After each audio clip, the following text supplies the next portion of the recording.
Hello there, and welcome to Whispers to Sleep. My name is David, and I'm truly honored to be your guide tonight.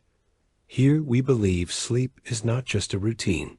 It's a gentle journey, a quiet return to peace every night. I craft stories with care, so your mind can rest and your body can soften all you need to do. Let go, take a slow deep breath in, and as you breathe out, allow the day to melt away. Close your eyes.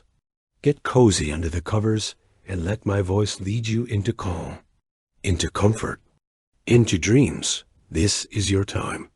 Your memento. Truly relax. Let's begin.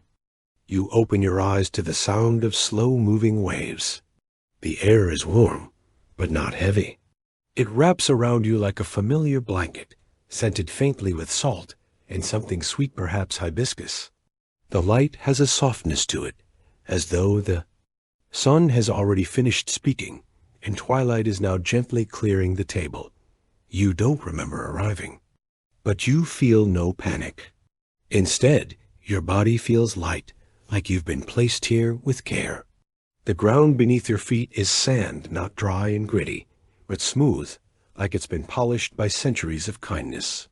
Each grain a small story, too small to hear, but not too small to feel. The sky above is not loud with color. It wears a soft indigo robe, embroidered with stars that blink as if they're dreaming. You realize they're not watching you, they're listening. This place listens. Even the wind seems to wait for your breath before it exhales. As you begin to walk, the hush deepens. There is no rush here. Even the palm trees sway slowly, as though in time with a heartbeat that isn't yours, but somehow comforts you. The tempo of the island invites your own rhythm to soften, to step out of the sharp clockwork of the world you left behind. Here, there are no alarms, only invitations. You walk past a tide pool that catches starlight like silver coins. Inside it, tiny sea creatures float with the grace of dreams, tiny jellyfish, translucent and pulsing gently like breath.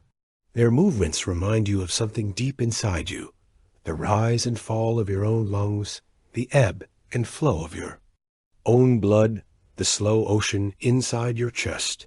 There's science in this silence. Your nervous system, the one that flinches at car horns and calendar reminders, is now listening to something older.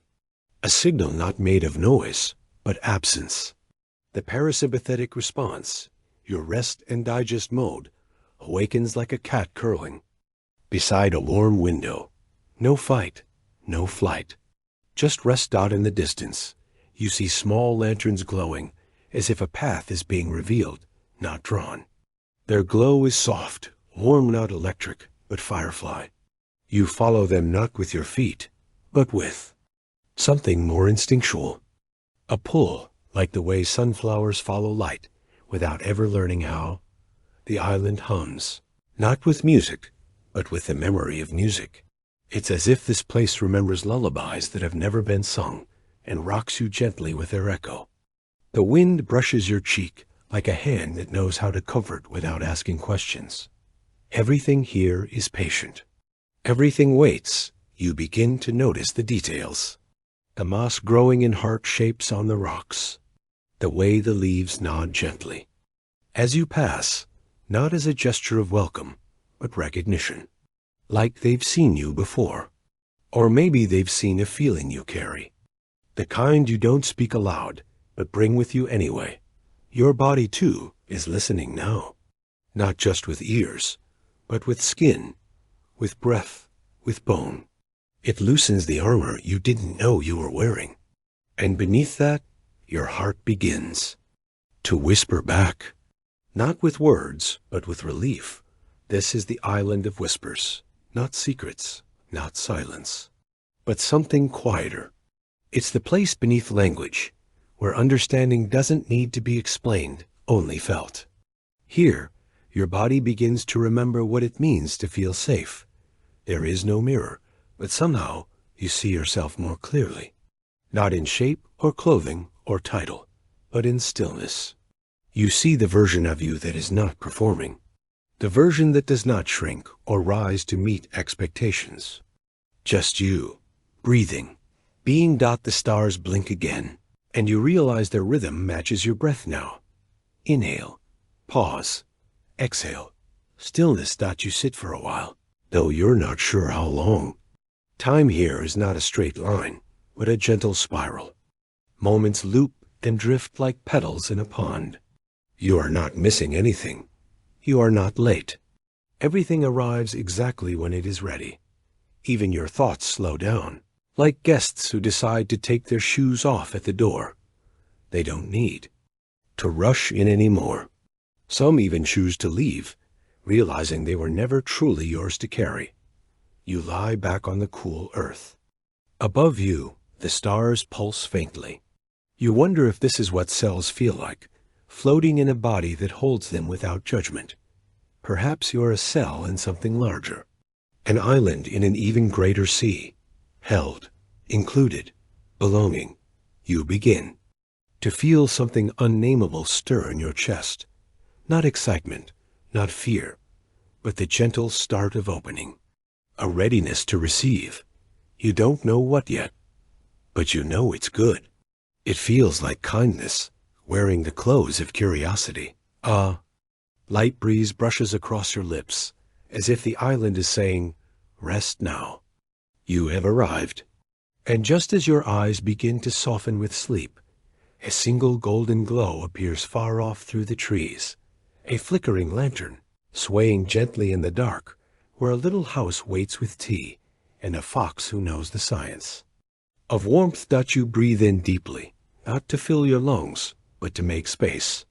Something warm flickers ahead, inviting you onward, not to move quickly, but to be gently carried, and you wonder, what wisdom waits inside the house with the lantern? On. You walk slowly, following the trail of lanterns that flicker like stars fall into earth. They do not burn, but glow soft, golden, calm. Each one hums faintly as you pass, as though responding to your presence. They don't lead you somewhere, they invite you quietly, like a memory that wants to be remembered. Through the trees, a light pulses steadily.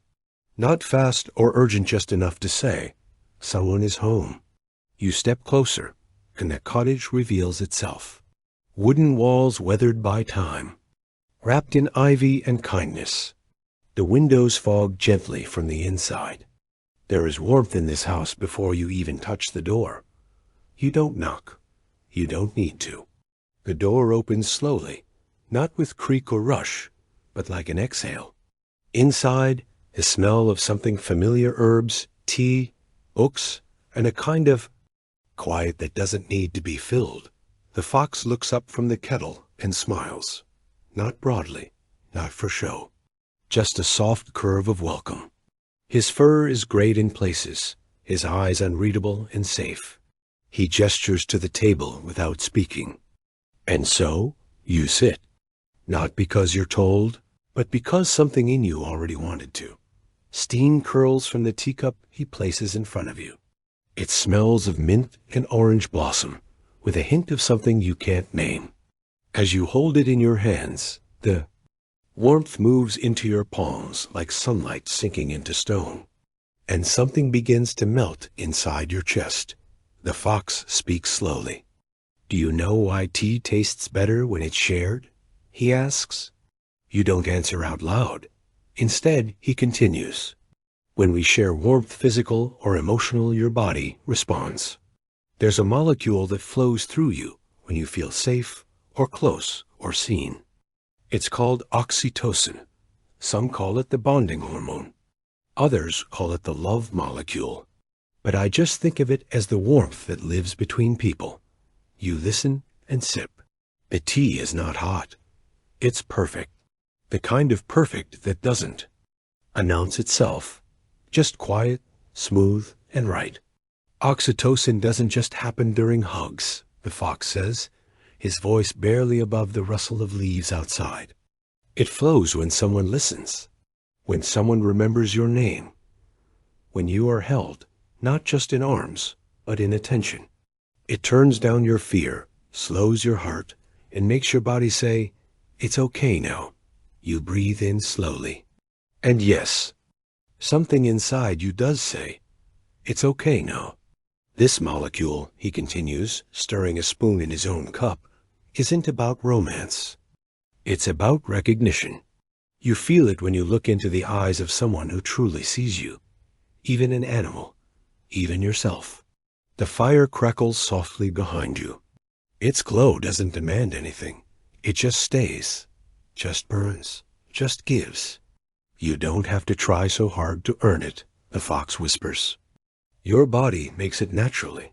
When you're kind, when someone is kind to you, even when you imagine kindness, it begins to flow. It's your own internal lantern. The idea flickers gently in your mind that maybe love is not something you must chase. Maybe it's something your biology already knows how to create. The room is small, but filled with layers. Shelves of books that look read and reread. Jars of herbs labeled in faded ink. A wooden clock that doesn't tick, just gently shifts like a breath dot. As you sip your tea, you begin to feel your muscles loosen. Not all at once, just a little at a time. Your shoulders ease down. Your hands stop clenching. Even your breath, which you hadn't noticed was shallow, begins to deepen. You see, the fox says, your body has many kinds of wisdom, but it often forgets when the world is too loud. So we come to places like this, not just to rest, but to remember that rest is allowed. He pours you another cup. The tea flows in, a steady, soothing stream, and as it does, you remember a moment long ago. A hand holding yours when you cried, a soft voice reading you to sleep, a laugh shared under starlight.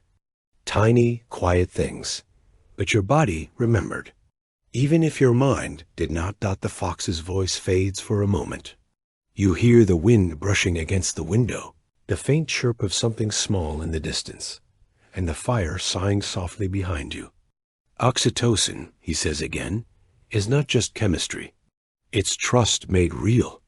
It tells your heart, you are safe. And when your body feels safe, your mind follows.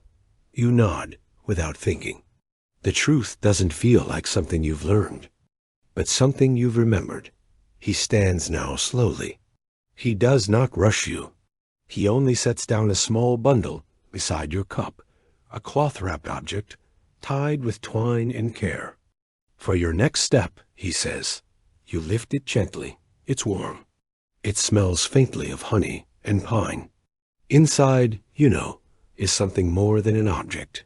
It's a gesture, a thread connecting you to what comes next. The fox walks to the door and opens it wide. Outside, the air is cooler now, but it no longer bites. It breathes. As you step out, he whispers, every kindness is a signal, every small warmth a reminder. And sometimes, the quietest gestures carry the deepest connection. The door closes behind you without sound. You look up. The stars above feel closer now, brighter, slower, like they're breathing too. Ahead, you see a new path, where birds seem to gather in the branches, small silhouettes flitting between leaves, as if waiting for someone to listen. The tea still lingers on your tongue warmth that does not ask for anything. And as you walk toward the sound of birdsong, you begin to wonder, what stories might travel on wings. The path narrows as you move forward, the light shifting from golden to green. Canopy leaves filter the morning sun into soft patterns that dance at your feet. You follow the melody of distant birdsong, sweet, layered, and playful, as though the trees themselves are whispering lullabies from above. Soon, you reach a clearing where a great tree rises from the center like a cathedral of life. Its roots twist into the earth like ancient wisdom, and its branches spread wide, holding nests like lanterns in the sky. Dozens of birds, small, vivid, feathered, flutter between branches. Each carries something delicate in its beak, a folded paper, a note, a memory. You stand in stillness. The tree hums with life, not loudly, but steadily. A quiet rhythm that seems to pulse in time with your chest. One of the birds descends, landing gracefully on a nearby stone.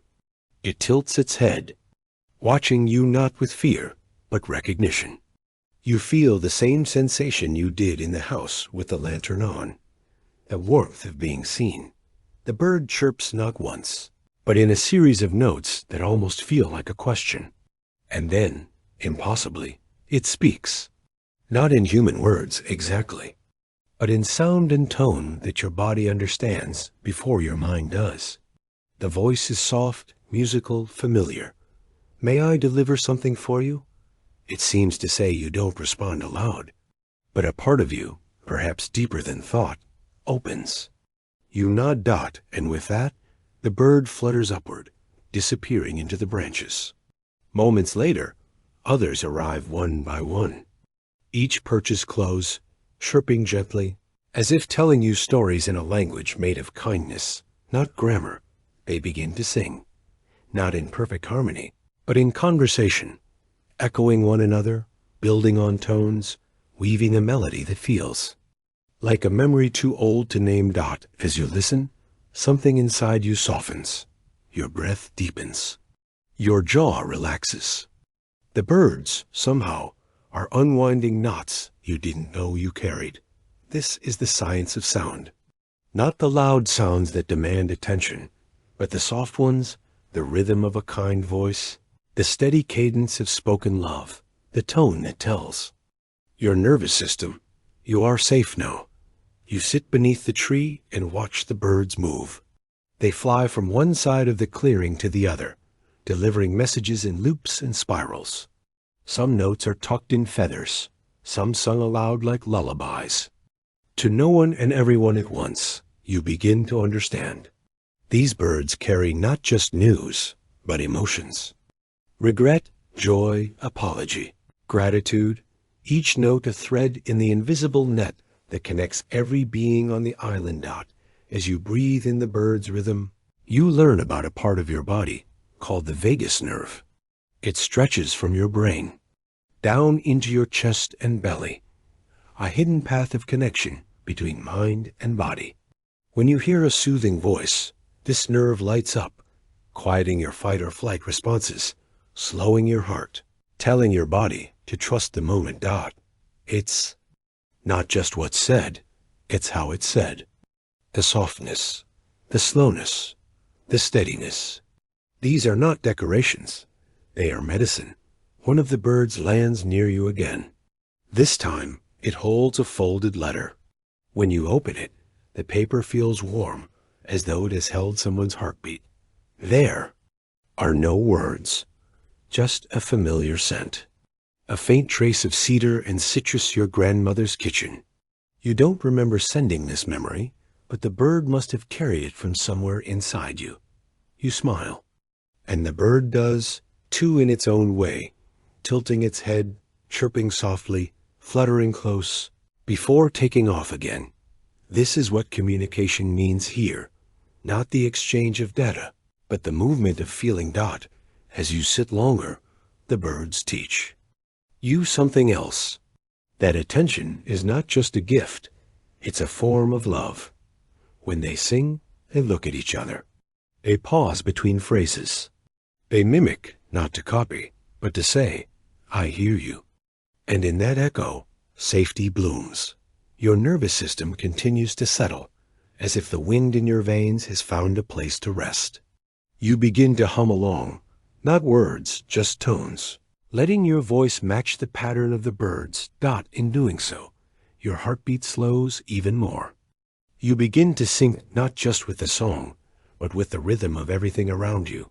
This is entrainment, a scientific word for how your body aligns with others, how your breath can mirror another's, how laughter spreads through groups, how babies call when held against a heartbeat. Dot, it is not magic, but it feels like it. Eventually, the birds begin to quiet.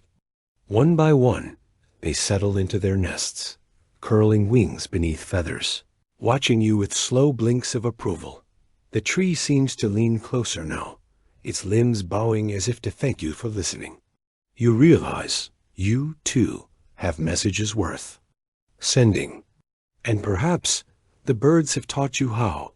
A breeze brushes past, carrying the last note of the song away into the trees.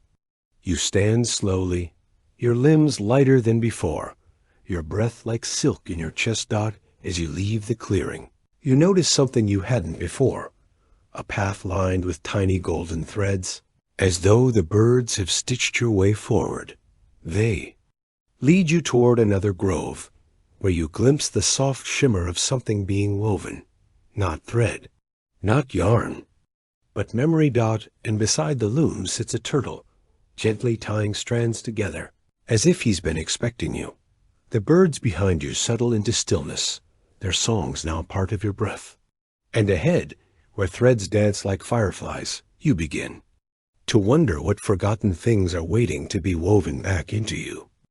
You follow the golden threads beneath your feet, each one flickering softly, like the path itself is being remembered as you walk it. The bird song fades behind you, replaced by a slow rhythm, a quiet pulling sound, like something being gently drawn through time. Soon, the trees open into a grove filled with floating fibers, thin strands of light and color, dangling from unseen branches like forgotten dreams. They sway with the breeze, but don't tangle. They dance. And there, in the center of it all, sits a turtle on a wooden stool. His shell is etched with spirals and stars, his eyes small and kind beneath round spectacles, and in his slow, careful hands, a pair of knitting needles, clicking softly in rhythm with his breath. You pause, not wanting to interrupt, but he gestures, gently without looking up. A welcome. You sit beside him on a moss-covered bench, and for a while, neither of you speaks. Only the weaving continues, in and out, loop and pull. Thread by thread, something grows. Finally, in a voice as soft as worn cloth, he says, "Most of what we forget doesn't disappear. It just waits to be rewoven." He holds up the scarf he's working on. It's made of colors that shift in the light, soft blues, warm oranges, pale greens. If you look closely, you see patterns, a child's laugh, a cup of tea, the memory of feeling understood. These threads, he says, come from the stories people almost told, the kindnesses they thought too small to matter, the moments they didn't think were worth remembering. He smiles, slow and wide, but the brain remembers them anyway. It just needs help knowing where to place them. You lean closer. The scarf in his lap pulses faintly, as though alive. This is neuroplasticity, he continues. A big word for a simple truth.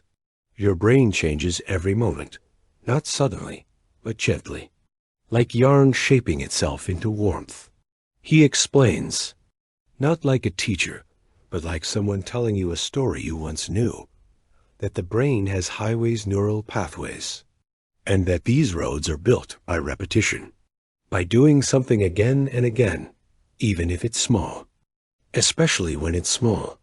When you think a thought often, he says, your brain says, this must be important. It lays down thread. When you feel the same feeling often, your brain weaves it tighter. You look down at your own hands. How many times, you wonder, have you repeated a worry until it became a knot? But here's the magic, the turtle says, his voice a soft whisper now. You can weave something new, a thread of safety, a loop of joy, a single stitch of self-kindness. Practice gently, again and again. He hands you a piece of yarn. It's soft, golden, shimmering faintly, warm to the touch, like memory. Try, he says. You hesitate. But the yarn seems to know what to do. Your fingers, slow and unsure, begin to move. And in your chest, something shifts. It's not perfect, but it's yours. You're teaching your mind, he says, that new patterns are possible. You are rewiring the map, turning old fear into new softness. He goes on, telling you how the brain doesn't care if a habit is good or bad, only if it's familiar. That's why worry feels natural. Why judgment feels like truth. But love, he says, is also learnable. So is peace. So is stillness. You begin to understand. Your mind is not fixed. It is a garden, and each thought a seed. Repeated gently, watered daily, the seeds of peace can grow strong roots in the grove around you. Threads begin to gather. They float toward you slowly, drawn to your breath, your warmth, your quiet. Each thread holds something you almost forgot, the soft smile of a stranger. A song you hummed as a child. The first time you forgave yourself for something small. They circle your shoulders, light as mist, settling onto your lap dot. You begin to weave, not from instruction, but from remembering. Click, loop, pull, pause. Your fingers move slowly, but the slowness is the gift. You're not here to rush, the turtle says, setting his own work aside. You're here to remember how to be gentle with yourself, with your mind, with the threads you carry. The scarf you're making isn't long yet, but already it carries warmth. Not from the yarn, but from the act itself. You look around and realize the entire grove is filled with weavers. Some are foxes, some are birds, some are just shapes of light. All weaving, all remembering. You are not alone in this practice. And you never were. The turtle places a folded cloth into your hands. It feels like a blessing unfinished, but ready to grow. It doesn't have to be perfect, he says. It just has to be practiced. You nod, and the wind lifts the ends of your scarf, as if to agree. As you rise, the grove seems to glow. A little brighter. The threads shimmer around you like stars that never found the sky. But here they have found you. The turtle returns to his seat, and already his hands move again. Weaving, always weaving. Not to finish something, but to keep something alive. You walk forward, your new scarf trailing softly behind. Its weight is comforting, not heavy grounding. A reminder of what is possible when you move slowly, and when you give love a place to land. The path ahead curves gently into a forest of pale trees. Their leaves glisten like paper, and in the distance you hear the faint flutter of wings. Not flying, but landing.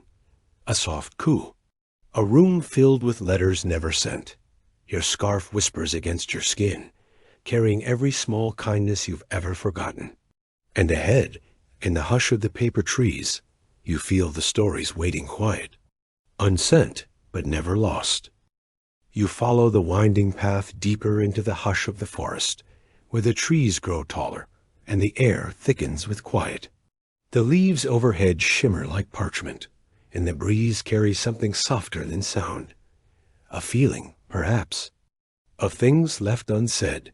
Eventually, you come to a building tucked into the roots of an ancient tree. Its door is small, round, and slightly ajar. Faint candlelight flickers from within, and the smell of paper, ink, and time drifts toward you like a sigh. You step inside.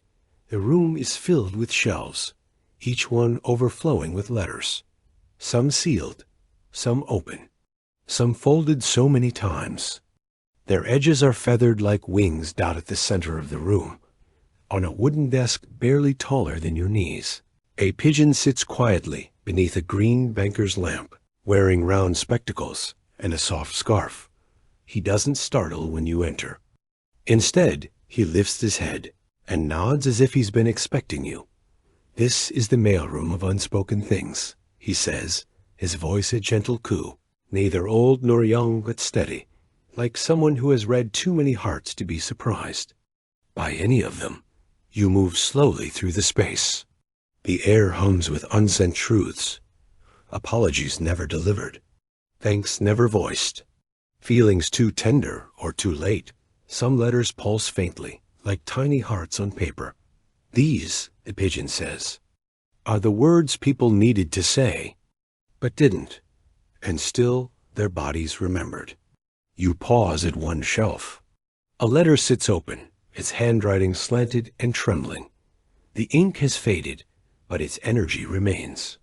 You don't read it. You don't need to. The feeling it carries settles somewhere in your chest.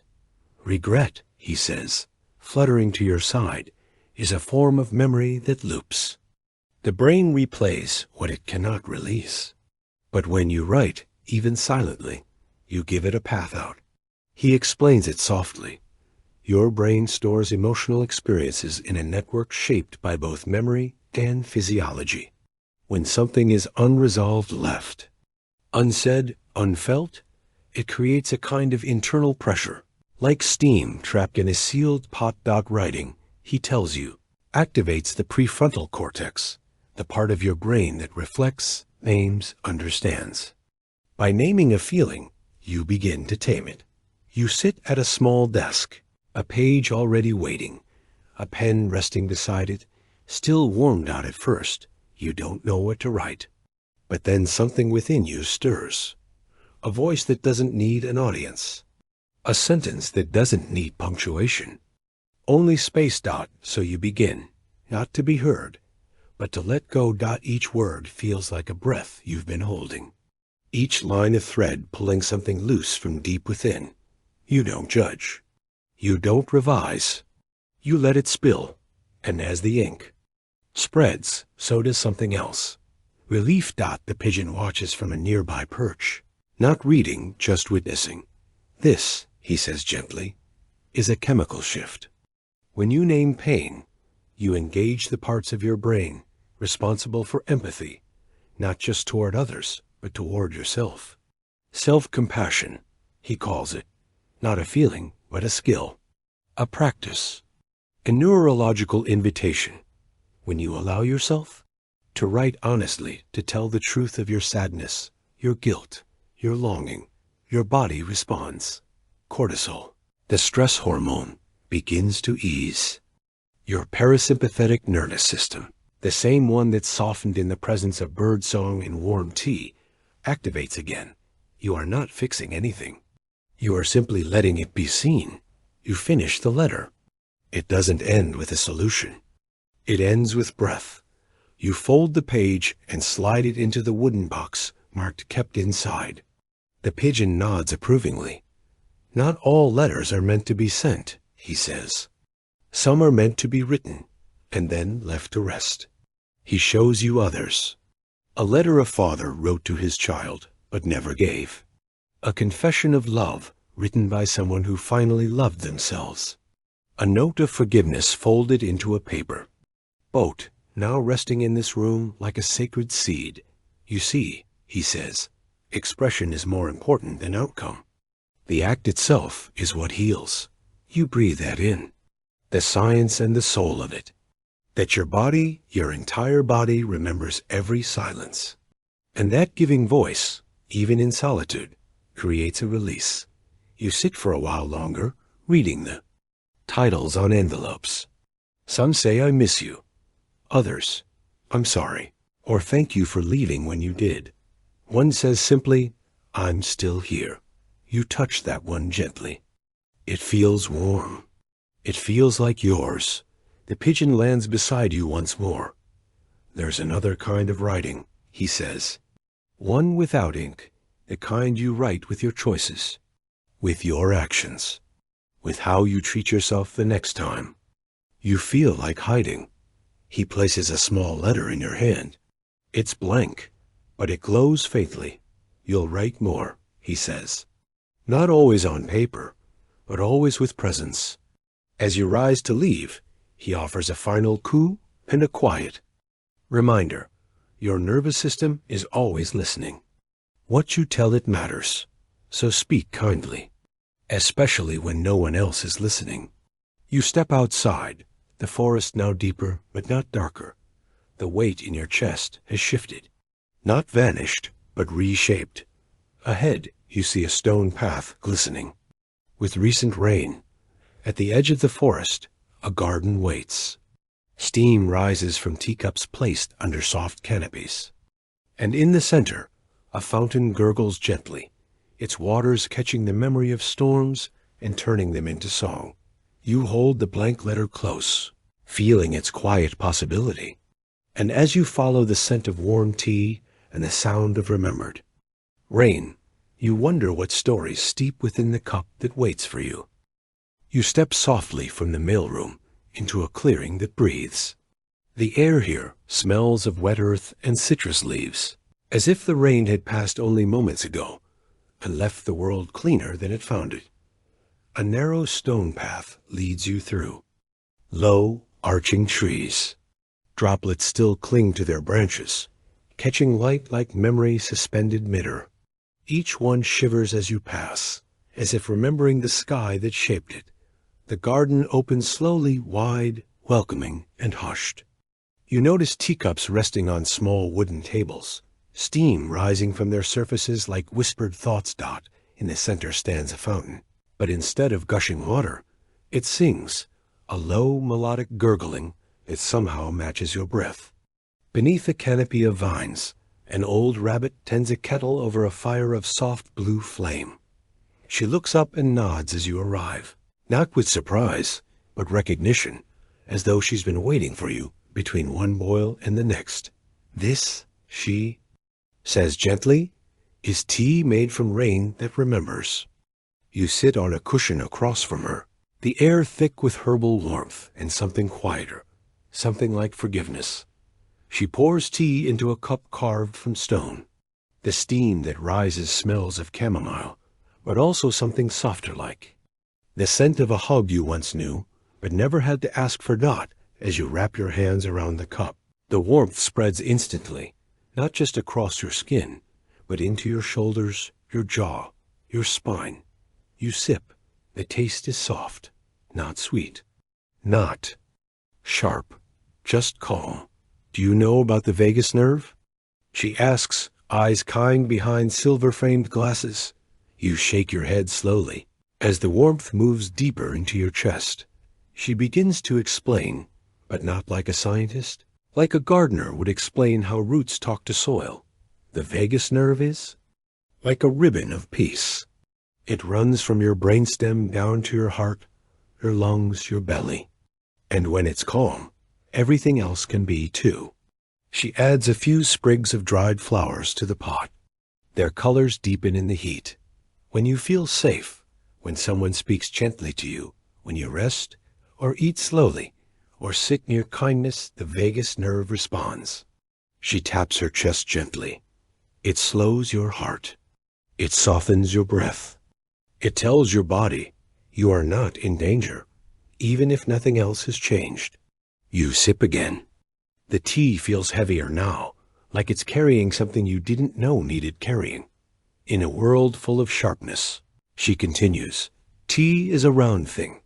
It holds warmth. It slows time. You close your eyes and let the feeling settle. The steam rises toward your nose, and with it, memories. Not traumatic ones, quiet ones. A childhood blanket. The sound of rain on a rooftop. A softness in someone's voice when they said your name and meant it. These are your cues, the rabbit says.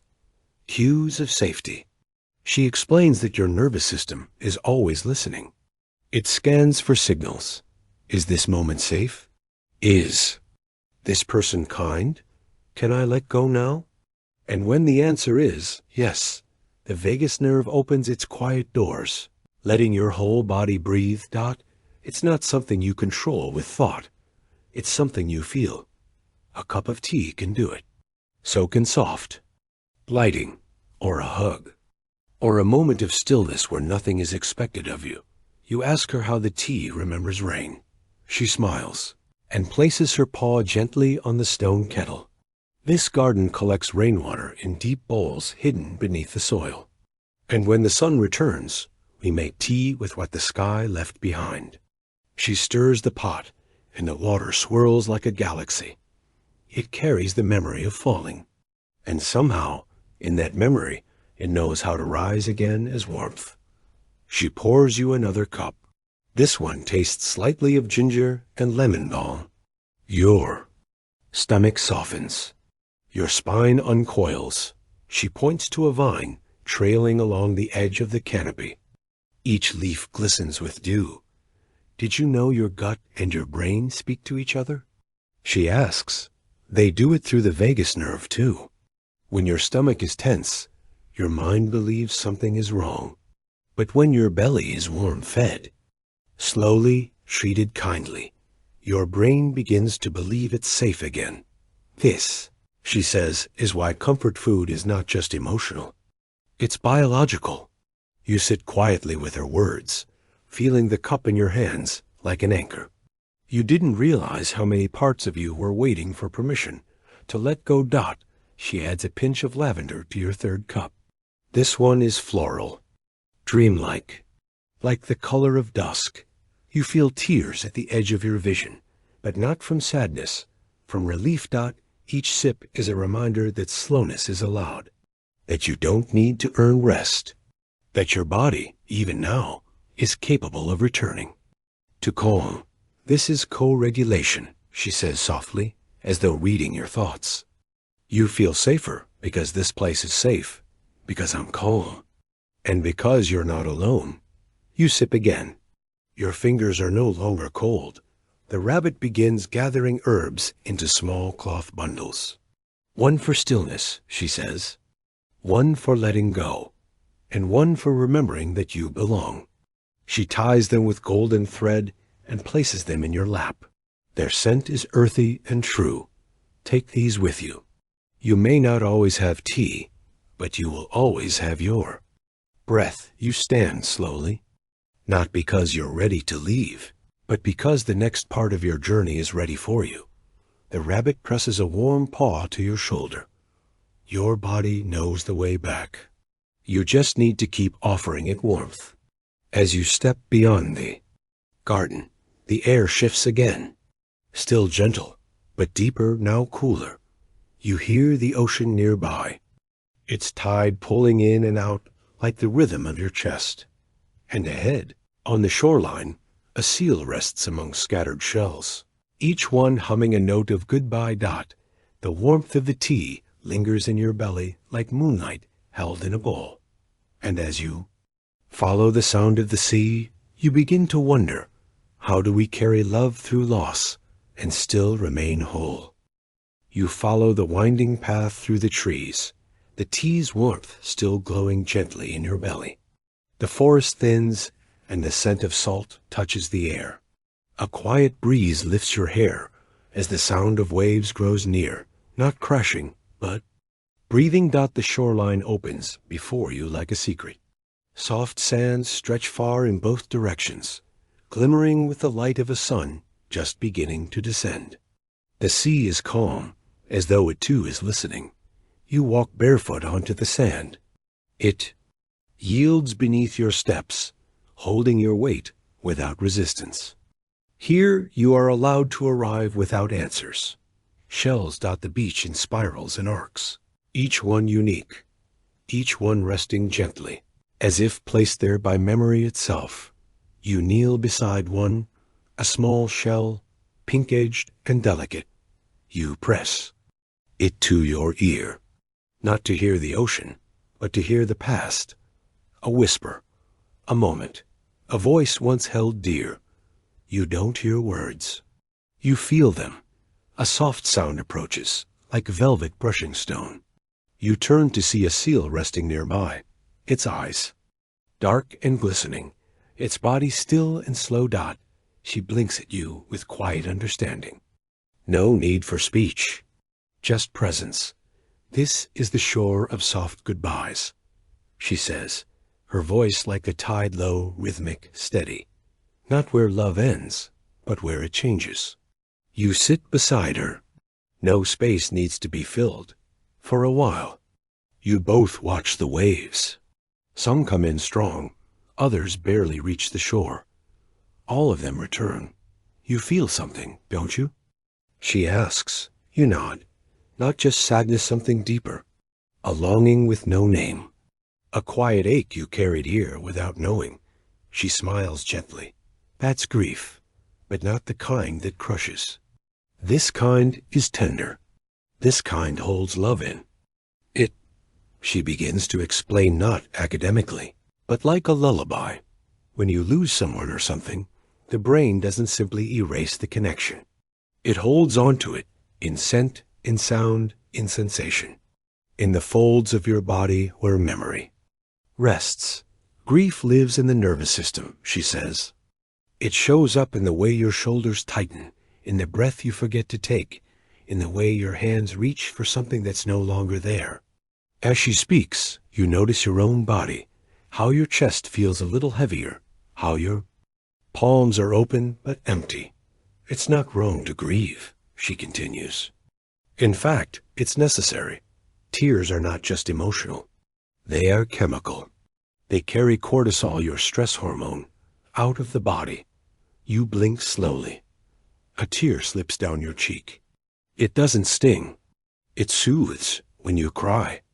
She says, you're helping your body return to balance. You're saying, I cared. You're saying, this mattered. And the body listens. You watch a wave roll in, then slide gently back into itself. The pattern continues, never the same wave, but always the same rhythm. This is how grief moves, she says. It doesn't come to break you. It comes to soften what was frozen. You think about all the goodbyes you've whispered without. Sound, the ones that stayed lodged in your throat, the ones you rushed past, the ones you never knew how to say. She nods, as if she hears your thoughts. Grief, unspoken, becomes weight. But grief honored becomes breath. You place the shell back on the sand. A soft breeze picks up and spins it gently, as if agreeing. You're not here to forget, the seal whispers. You're here to remember, without pain becoming your only companion. She turns toward you now, fully. You loved. And that love, even changed, still exists. Not in form, but in pattern. She lifts her flipper and draws a small spiral in the sand. This, she says, is the shape of grief, not a line. A spiral. You return to the feeling again and again, but each time from a different place. You trace the spiral too, noticing how it moves inward, then outward again. Your brain, she explains, learns from repetition. Each time you feel, each time you name the loss, each time you allow the ache to exist, you're retraining it. You're creating room for love that no longer has a body. The sea breathes beside you. You breathe with it. The seal leans close, touching her nose gently to your shoulder. You can carry the memory without carrying the pain in the same way. She says, you close your eyes. More tears come. But they are slow, kind, healing. You feel the presence of all you've lost, not as ghosts, but as echoes woven into the rhythm of your being. Love does not vanish. It transforms. It becomes the way you speak softly, the way you sit with someone in silence, the way you open your arms, even after they've been empty. The sun lowers further, casting the beach in amber and gold. The shells catch light like lanterns. I think you're ready, the seal says, to walk forward, not away, but forward. You rise slowly. The sand gives way, then steadies you. You look back one last time, not to hold on, but to thank Dot, and then you see it, a trail of soft flowers blooming from the shoreline toward a forest. Path ahead, a gentle deer stands at its edge, waiting, not with urgency, but with quiet anticipation. The seal smiles. She's the one who will show you how love grows again. The sea whispers behind you, you are still whole. And as the deer steps softly into the grove, you begin to wonder, ... what new kindness is waiting to bloom from everything you've let go? You follow the trail of soft blossoms that bloom with every step, their petals unfurling in slow motion, not in haste, but in trust. As you move forward, the ocean's voice fades behind you, and the hush of the grove takes its place. The trees here are tall and slender, their trunks silvered with time.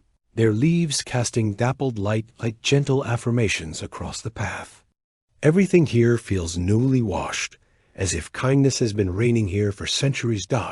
And then, from between two birch trees, she appears. A deer, soft-eyed, tall, and still. Her coat is the color of autumn light. She does not speak. She doesn't need to. Her presence is language enough. She takes a step forward, then another. And you follow, your feet moving without effort, drawn not by instruction, but by invitation. The forest floor is soft beneath you, moss and petals cushioning every step. The air smells faintly of lavender and wood smoke, with a quiet rhythm of distant wind chimes stirring from the canopy above. You notice something strange beautiful. Wherever she steps, flowers bloom. Not loud flowers, not showy. Just quiet ones, pale blues, soft yellows, calm greens. Each one seeming to respond not to the weight of her body, but to the weightlessness of her presence. As you walk beside her, your footsteps begin to leave blossoms too. It surprises you at first, this gentle blooming, as though something within you, long dormant, is beginning to soften. The deer glances at you, and somehow, without words, you understand. This is what kindness looks like when it's embodied. This is what empathy feels like, a quiet recognition, a reflection of something familiar in someone else's eyes. You pause beneath an arching branch. The light shifts. She stands beside you, and suddenly, it's as if your breath and hers fall into sync. This is your brain noticing another. You hear, not from her mouth, but as a thought that comes wrapped in warmth. You are wired for connection. She shows you gently, not through explanation, but through experience, that when you witness kindness, your brain responds as if you had offered it. These are your mirror neurons, tiny sparks of shared feeling. They live in the promoter cortex, and they fire not only when you act, but when you see another act. They're the reason your chest aches when someone cries, the reason your lips curve when a stranger smiles, the reason your whole body feels peace when someone simply sits beside you without needing to fix a thing. You realize now, as you walk in tandem, your steps aligning, your silences speaking, you are not copying the deer. You are resonating with her. Empathy, it turns out, is not just emotion. It's biology. It's the science of being deeply attuned. The deer leads you to a clearing where wildflowers bloom in quiet circles. At the center stands a willow tree. Its branches trailing low like silk. She gestures toward a bench made of woven vines and moss. You sit. In the silence that follows, you begin to see more than you did before. A bird feeding its young. A squirrel offering a seed to another. A rabbit brushing its nose gently against a sleeping pup. Tiny gestures, almost imperceptible. And yet your chest stirs. Your mirror neurons are lighting up, not from thought, but from shared humanity shared. Aliveness. The deer speaks again, not aloud, but within. When you are kind, your brain floods with warmth, oxytocin, serotonin, dopamine. But even when you witness kindness, your body reacts as if you were the one giving. You think about all the kindnesses you've seen and doubted, all the times someone held a door, shared their umbrella, noticed your silence, and sat beside it. None of it was small, not to your biology, because each act, each smile, each moment of gentleness created safety. And where safety grows, so do you. You breathe deeper now. The willow tree sways above you, its leaves dancing slowly like falling feathers. The deer turns and begins walking again. You rise to follow. And again, with each step, more blossoms bloom. Your body is remembering, not just how to receive kindness, but how to offer it. Not in grand gestures, but in attention, in listening, in allowing someone else to be fully seen without needing to change them. You ask her, silently, how kindness can matter in such a vast and complicated world. She stops at the edge of a stream where the water reflects. The sky like glass. One ripple, she says, moves the whole surface. She dips a hoof gently into the stream. The circles it creates travel outward, touching leaves, stones, flowers. Your kindness may feel small, but it enters the world like light, and somewhere someone else sees it, feels it, carries it forward. You watch the ripples spread, and suddenly you understand. Kindness isn't a transaction. It's a transmission. You are not here to fix the world. You are here to water the part of it you can touch. With words, with presence, with breath. The deer continues walking, and as you follow, you begin to feel it in your own body. A loosening, a warming, a quiet power. You arrive at the edge of the grove. The light is softer now. Golden dot in the distance. You see a low hill, and at its crest, a bear sits with a small compass, tracing lines into the earth. The deer looks back at you one last time, doubt in her eyes. You see something true, not a goodbye, but a knowing. You place a hand on your chest, feeling the rhythm not just of your own heart, but of all the kindness that ever moved through you. And as the hill rises ahead, you begin to wonder, what does your body already know about the way? Home? The trail curves gently upward, the air thinning slightly as you rise. But instead of strain, there's ease in your steps, as though the earth is lifting you, not holding you back. You place a hand over your heart. It beats steadily, like a drum that has found the right tempo, one that matches the rhythm of everything around you. At the top of the hill, the land flattens into a wide circle of stone and moss. In the center, a large bear sits cross-legged beside a fireless hearth, his fur the color of wet bark, his presence as grounding as gravity itself. He doesn't look up at first. He is busy carving into the earth with a smooth piece of stone.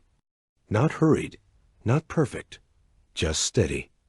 Line after line, curved, intersecting, trailing off, a map being made without borders. You watch in silence. Eventually, he speaks. Maps are not drawn from distance, he says, his voice low and round, like thunder softened by distance. They are drawn from feeling. He gestures to the lines he's making. They are not roads, he says. They are emotional markers, places your body remembers. You kneel beside him. The carved lines shimmer faintly in the golden light. This is not geography, he continues. This is navigation of another kind. The kind you've been doing all along without a map. He places a paw over your chest, not heavily, but firmly, like a stone placed on paper to keep it from blowing away. You have a compass right here, he says, and it has never stopped pointing toward peace. You breathe in. The wind around. The hilltop stirs the moss. The bear continues. Your body knows safety. It remembers every moment it was seen, held, allowed. He traces a finger through one of the lines. This was the time you felt heard. And here this curve. This was when you trusted the silence. You blink slowly. The map begins to shift in your eyes, not into places you've been, but into feelings you've felt. The first time you sat with someone in silence without needing to explain. The time your breath slowed because someone else slowed with you. The time you said no and your body thanked you. These are your coordinates. The bear says, not measured by latitude, but by nervous system regulation. He explains patiently that your nervous system is not just a responder, it is a guide.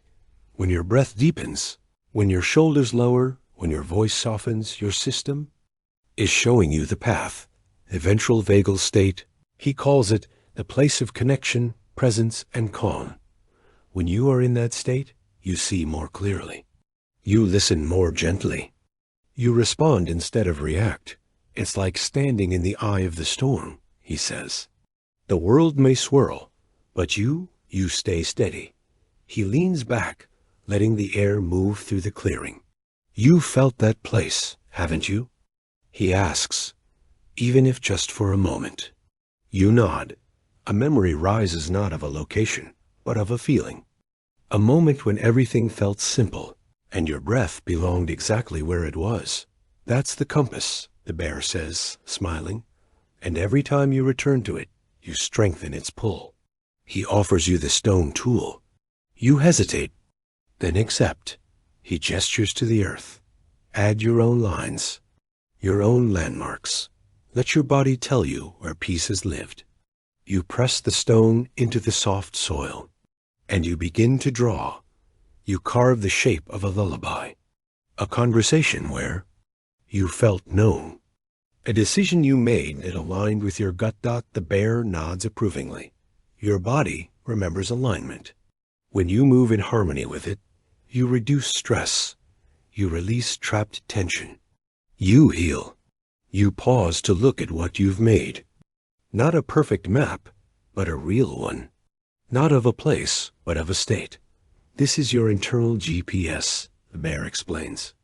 It may not always tell you where to go, but it tells you how to go. You return the tool to him. He places it into the earth like a seed, and already something small and green begins to sprout. The wind shifts again. This time, you feel it not as pressure, but as invitation. Sometimes, the bear says, the compass doesn't lead forward. Sometimes it tells you to stay, to rest, to be still. You sit with that, stillness not as a pause, but as a direction. He stands, stretching slowly, his great frame casting long shadows. There is wisdom in your pace, he says. Let your nervous system lead sometimes. Let your breath be the voice of your next choice. You place your hand over your chest again. It beats the same, but now it feels like a signal. The bear points toward a path lined with fern and stone. Follow the rhythm, he says. And if you lose your way, listen. Your body will remind you. You bow your head slightly, not out of obligation, but gratitude. He remains at the center of the circle, adding one last curve to the earth. As you step onto the new trail, you notice the sky beginning to darken, not in warning, but in preparation. Ahead, the air glows with starlight, and on the wind, a pulse slow, steady, as though even the sky has a heartbeat. You follow it, and just before the trees close around the path again, you glance back once more. The bear is still drawing, but now so is the earth. New lines bloom with every breath. Your chest rises and falls like the rhythm of a drum that needs no audience. And as the stars begin to shimmer ahead, you wonder, what happens when the whole sky starts to breathe with you? You walk quietly now, each step slower than the last, not from fatigue, but from reverence. The kind that grows when something beautiful is almost complete. The forest around you darkens, not into shadow, but into something more sacred. The light fades gently, replaced by the shimmer of something larger above. As the trees part one final time, you step into a wide, open field. The grass hums beneath your feet, and the sky is alive. It stretches endlessly above you, ink blue and glowing, dotted with stars that seem not only to shine, but to pulse slowly, softly, as though they are breathing. You inhale. They pulse. You exhale. They pulse again. You're not imagining it. The stars are moving with you. All around the field, you see them, the villagers, the fox, the turtle, the deer, the pigeon, the bear. Each one sits in stillness, gazing upward, their faces illuminated by starlight and memory. No one speaks. No one needs to, because in this moment, the silence is full. You lie down on the soft grass and let your body release its final layer of holding. The earth welcomes you like a cradle, and your breath falls into rhythm with the sky. Somewhere deep, within your chest, you feel it, a gentle pull. Like the tide, like the lullaby of a heartbeat long known. It is the rhythm of being with others, without losing yourself. This is the power of coherence, when your breath, your heart, and your nervous system begin to align. Not only within you, but with the world around you. The science lives here, quietly like everything else on this island. In every slow blink, in every quiet gaze, in every moment you choose not to rush.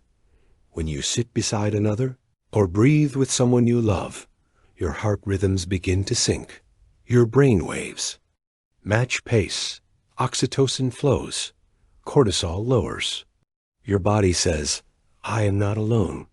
That's what this moment is, not a celebration, not a ceremony, but a remembering that you are part of something soft, sacred, shared. One by one, the villagers place small orbs of light into the field. Some glow like fireflies. Others flicker like candles in wind.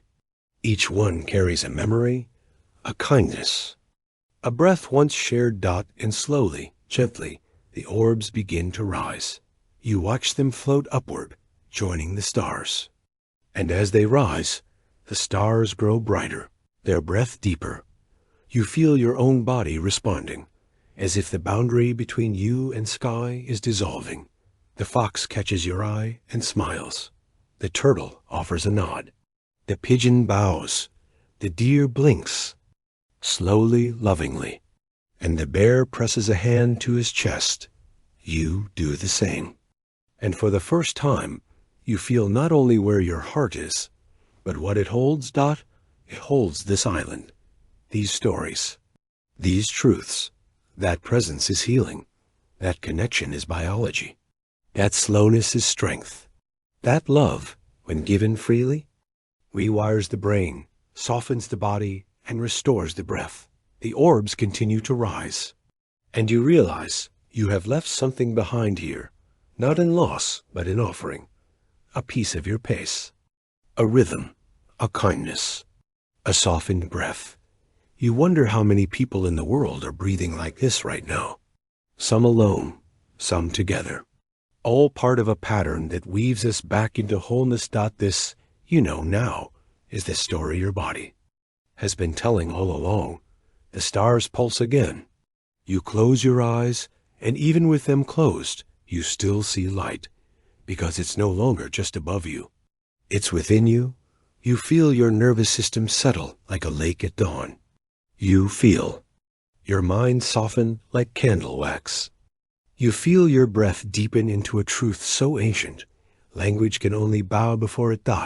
This is not the end of your journey, but a return to something you've always known, that you are wired for connection, shaped by kindness, held together by stories that don't need to be shouted, only whispered, again and again, until the body believes them. You inhale once more, and the stars seem to swell with you. You exhale, and the field hums. The villagers slowly rise, not to leave, but to welcome something new. You rise too, your body both lighter and more anchored. Around you, the air begins to shimmer, not from heat, but from memory made visible. Watch as the island starts to dissolve, not disappear, but transform. The field becomes the scent of a favorite book.